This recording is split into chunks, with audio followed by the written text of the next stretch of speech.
The Habs are on a bit of a losing streak after a brutal 5-1 loss to Tampa last night, and myself and Jesse are going to discuss whether or not Coach Martin St. Louis might be starting to get into some hot water. We'll be doing a bit of a game recap, plus some news that Montreal has called up Anthony Richard, the top goal scorer in the AHL. Finally, we got some news about the Habs World Juniors representation, so you won't want to miss anything we have to say on this edition of Habs Digest. Hello, bonjour, ahoy, and welcome to today's hybrid news and game reaction edition of Habs Digest. I'm your host, Josh Gosse, alongside my co-host, Jesse Poirier. And quick reminder to subscribe to the channel, like the video, leave a comment if you guys are enjoying. We're putting out basically daily content, and, we love putting all this content out for you guys. You guys seem to enjoy it, so if you haven't subscribed already, do it now. You won't regret it. Jesse, we got some talking to do, because the Habs lose 5-1 to the Tampa Bay Lightning last night. And I'm seeing some people in different social media spheres, maybe even some writers, starting to question some decisions Coach Martin St. Louis is making. Just a couple games ago, when Juraj Slafkovsky got benched in the third period after playing what we thought was a pretty good game. Last night, we're seeing some personnel swaps that maybe isn't working. The power play is still not getting going. I mean, I don't know if I buy that he's on the hot seat or anything, but do you think he's finally maybe getting into some hot water with some of his decisions? Well, we are taking a lot of penalties this year, and ultimately at a certain point, that has to fall on the head coach because it is the head coach that's responsible for the discipline of the team. So I'd be curious to see where this goes going forward. I know we're already paying Dominic Ducharme.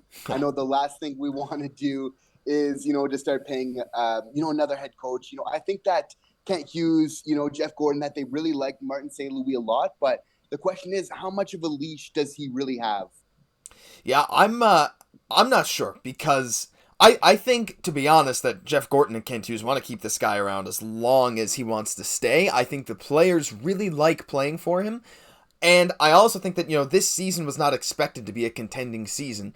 We're losing games that maybe we shouldn't lose, especially to Anaheim, and that game against Ottawa wasn't great. We get smoked by Tampa, but all in all, this team is going to have losing streaks. Personally, I don't think he's on the hot seat at all. I don't think there's a threat of him being fired. I'm making that my solid opinion right now. But I do understand why some people are starting to criticize him a little bit. And I think every coach, no coach is completely invulnerable to criticism, because some of his decisions have been interesting. Like Drouin on the power play, point man on the power play has really not worked out. This 5-forward power play with no defenseman has cost us, it feels like, more often than it's helped us. I know he's not fully responsible for the power play structure. Like I said, the personnel, he's changing lines a lot, as we've mentioned. Slafkovsky, who we'll actually get into a bit in this game recap, but he's been playing with so many different line mates as an 18-year-old, and the team is undisciplined, like you said.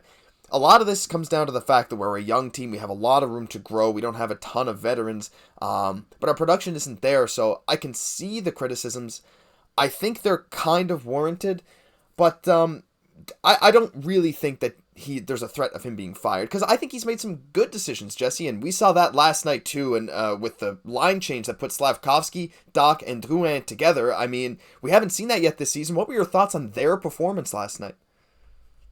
I thought they were one of our best lines, and Josh and I, we were kind of texting a little bit before the game, and we're like, wow, they're putting these three guys on a line together. I thought we knew not to take apart our first line, but I think with Monahan out, that we're really trying to spread out our scoring across a couple different lines.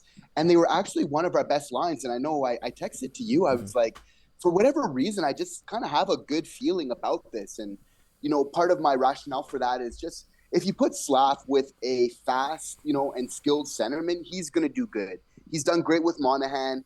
He did great with Dach last night. It's just he just doesn't work the best with maybe a Dvorak or Evans type. He really needs to play a high tempo type of game. So I'm really happy to see that that we do have some options going forward. Yeah, and if you take a look at this tweet from Brian Wild, I believe, I'm not sure if he's a writer or something, but I found this tweet.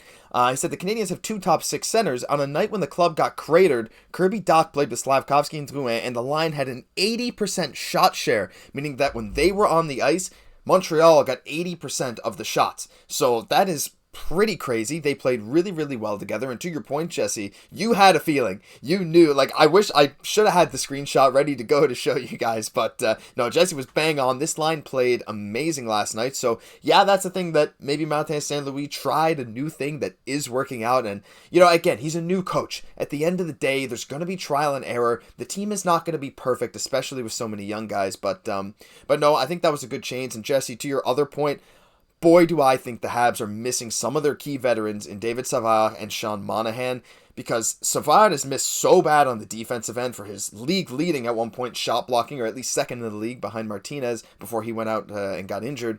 And then Monahan, like, Jesse, do you miss Monahan as much as I do on the power play? Because it feels like on the power play he's just a calm, cool, collected presence that gets things done. Yeah, that was one of my main takeaways from last night's game. And, you know, we're kind of discussing, should we trade him? Should we keep him? And I think, you know, it's like, do we need to keep Sean Monahan exactly? No, probably not. Mm-hmm. But do we need to have an experienced centerman that can win faceoffs? Yes, absolutely. Because, you know, we have some skilled faceoff centermen, you know, in Suzuki, in possibly Dach, but you need experience at that position as well as skill, which I believe Monahan brings a perfect combination of. So if anything, it just really reminded me and reinforced for me how important he is to this team. Yeah, he's super important. It'll be interesting to see how the lines shake up when he comes back. Will we see Slafkovsky maybe go with Monahan as Dach moves back to the top line? I don't know. I think that could be a cool thing to try out, but we'll let Coach Marty make those decisions, and I'm excited to see what he comes out with once our team is back at full strength. So, other than that, big Habs 5-1 loss. We're going to get into some more positive topics, some more exciting topics now. And the big one today is that Anthony Richard got called up from Laval, and Anthony Richard has a big name to live up to. He's only the third Richard to play for Montreal in history besides Maurice and Henri. So it's a bit exciting, but you Habs fans, maybe you have, maybe you haven't heard of him. But check this out. Anthony Richard is the leading goal scorer in the AHL. No, not on a goals per game basis, as you can see here, but he has the most goals at 18 goals, 13 assists in 27 games for a struggling Laval team. Jesse, I've been super impressed with what I've seen from Richard this season. We call him up, and we send Rem Pitlick down, as Rem Pitlick will meet the team in Syracuse. As you can see, the Laval Rocket tweeted that there.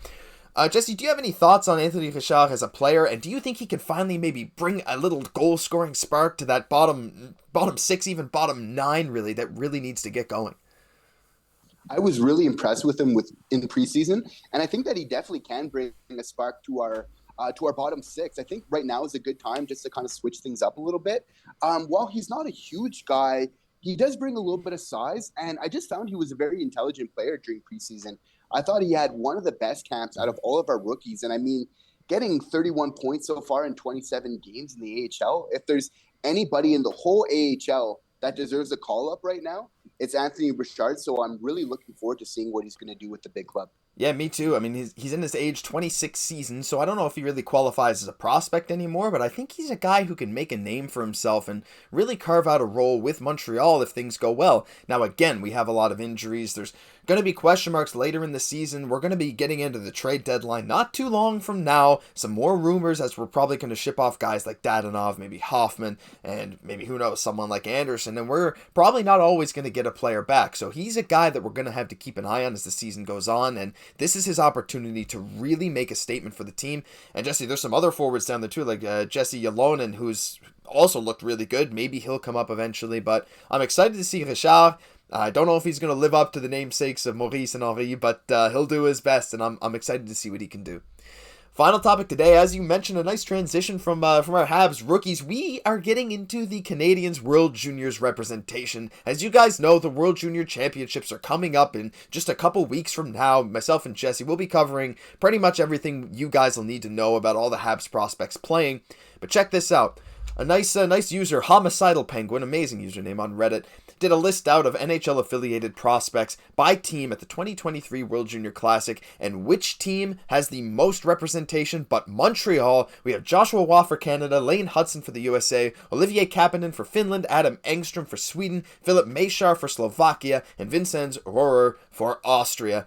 Jesse, it's super exciting to see that we have this much representation, and that's not to mention guys like Owen Beck, who could have made the team, who, by the way, has been on a tear since he got cut. He's assisted on 6 of his team's 7 goals in 2 games since he got cut. An absolute monster, clearly using that as motivation. And Riley Kidney would have had a spot if he didn't get injured, so I mean, how awesome is it to see that Montreal will have representation on, 6 different teams, 6 prospects on 6 different teams at the World Juniors? I'm super excited. How do you feel?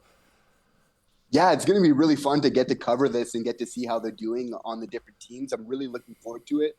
I think it really speaks just to, the type of development that we're looking for, the type of prospects that we've been looking for in the last couple of years. So, it speaks to really good drafting and everything else, and just some really good transactions of late to just really have such a deep pool right now. What makes this even more impressive is that it's such a great draft class, this year. And many of these players, a lot of them have already went through this, but we're seeing a very high quality of play so far that we're going to be seeing at this World Junior. So just the fact that we have this much representation, I mean, it just speaks to how bright the future is for this team. Yeah, really, really bright, and I think it's only going to get brighter. This draft class upcoming, like you said, is looking great, and Montreal right now, I think they're sitting at number 7 and 12 or 7 and 14 in the Tankathon rankings because of that Florida draft pick. Things are looking great, Jesse. We're not only going to be looking at current Canadiens prospects, but maybe some future ones too that are going to be playing at this World Juniors. Shane Wright, actually, funnily enough, was named captain of Team Canada just today.